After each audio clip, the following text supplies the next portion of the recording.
మళ్ళీ పోపు వేయించేస్తున్నాను. మళ్ళీ పోపులతో మీకు బోల్డని పచ్చళ్ళు చూపిస్తాను. అవునా కదా? శ్రీవల్లి టాకీస్ అంటే పచ్చళ్ళకి అసలు లోటే ఉండదు. చాలా చాలా మంచి మంచి పచ్చళ్ళు మీకు వస్తూ ఉంటాయి. సో ఇవాళైతే నేను పుదీనా పచ్చడి చేస్తున్నాను. సో ఇవాళ ఉల్లిపాయలు వాడకూడదు, వెల్లుల్లిపాయలు వాడకూడదు. సో ఉల్లిపాయలు వెల్లుల్లిపాయలు లేకుండా పుదీనా పచ్చడి ఎంతో ఈజీగా ఎంతో టేస్టీగా చేసేయచ్చు. సో నేను అదే చేస్తున్నాను. సో ఫస్ట్ అయితే నాకు ఫ్రాక్చర్ అయిందని మీకు తెలుసు కదా, చూసారా ఎంత పెద్ద ఫ్రాక్చర్. సో చాలా నెమ్మదిగా కలుపుతాను, ఎందుకంటే చాలా నొప్పిగా ఉంటుంది, పెయిన్ ఉంటుంది, ఇంకా తగ్గలేదు నాకు. సో నేనేం చేస్తున్నానంటే నేను నూనె తీసుకున్నాను, తగినంత నూనె వేసుకున్నాను. ఆవాలు కొంచెమే వేసుకుంటాను, మా ఇంట్లో చాలా ఆవాలు తక్కువ తింటారు. ఆవాలు, జీలకర్ర, అలాగే నువ్వులు, ధనియాలు, పల్లీలు, ఎండుమిరపకాయలు, కొంచెం మెంతులు వేసేసాను. ఇక్కడ ఇది చూసారు కదా, ఇది ఇంగువ అనమాట. అలాగే పచ్చిమిరపకాయలు, ధనియాలు వేసానని చెప్పాను కదా, అలాగే పచ్చిమిరపకాయలు ప్లస్ టమాటోలు. అదే మామూలుగా మనం తినచ్చు అంటే ఇవాళంటే మేము తినట్లేదు, అదే తినచ్చు అనే టైంలో ఉల్లిపాయలు వేసుకోవచ్చు, వెల్లుల్లిపాయలు వేసుకోవచ్చు. ఇవాళ మేము తినం కాబట్టి ఇవాళ, సో అందుకని నేను వెల్లుల్లిపాయలు కానీ ఉల్లిపాయలు కానీ వేయట్లేదు. మీరు కావాలంటే ఆ రెండు కూడా వేసుకోవచ్చు. సో పుదీనా పచ్చడికి. సో ఇందులో నేను ఇప్పుడు ఏం చేస్తున్నానంటే ఇవి బాగా వేయించేసుకుంటాను. పల్లీలు, నువ్వులు అనేవి మాత్రం ఎక్కువ క్వాంటిటీలో ఉండాలి. అలాగే జీలకర్ర, ధనియాలు ఇవన్నీ ఎక్కువ అంటే 1 to 2 స్పూన్స్ ఉండొచ్చు. ఇవి మాత్రం హాఫ్ స్పూన్స్. ఆవాలను, మెంతులు చాలా తక్కువ క్వాంటిటీలో ఉండాలి. ఇప్పుడు ఇవి పచ్చిమిరపకాయలను, ఈ టమాటోలు బాగా వేగిపోవాలి.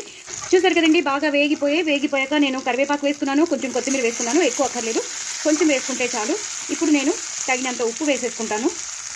ఈ పచ్చడికి సరిపడినంత ఉప్పు వేసేసుకుంటాను. అలాగే మీకు ఇక్కడ కనిపిస్తుంది కదా, చింతపండు కూడా వేసేసుకున్నాను. ఇప్పుడు నేను ఫ్రెష్గా మా ఇంట్లో వచ్చిన పుదీనా వేసేస్తాను. ఇప్పుడే హార్వెస్ట్ చేశాను, అది వేసేస్తాను. ఎక్కువ పుదీనా ఉండాలి, మనం చేసేది పుదీనా కాబట్టి, పచ్చడి కాబట్టి. సో ఎక్కువ పుదీనా ఉండాలి. అలానే ఎక్కువ వేయించేసుకోకూడదు. దాని గ్రీనిష్ అంతా పోయి దాని సారం అంతా పోకుండా జస్ట్ ఒక్కసారి ఒక 2 minutes ఇలా వేగితే చాలు. ఇలా ఒక్కసారి నేను మెల్లిగా వేస్తున్నాను, ఎందుకంటే నాకు ఫ్రాక్చర్ చేయ కదా.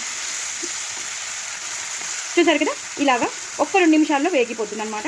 అయిపోయింది. ఇప్పుడు మనం చల్లార్చేసుకున్నాక దీన్ని నేను కొంచెం పెరుగు, అప్పటికప్పుడు కంప్లీట్ చేసుకోవాలన్న వాళ్ళు పెరుగు వేసి గ్రైండ్ చేసుకోవచ్చు. లేదు 2 రోజులు ఉంచుకోవాలన్న వాళ్ళు కొంచెం వాటర్ వేసి మనం గ్రైండ్ చేసుకోవచ్చు.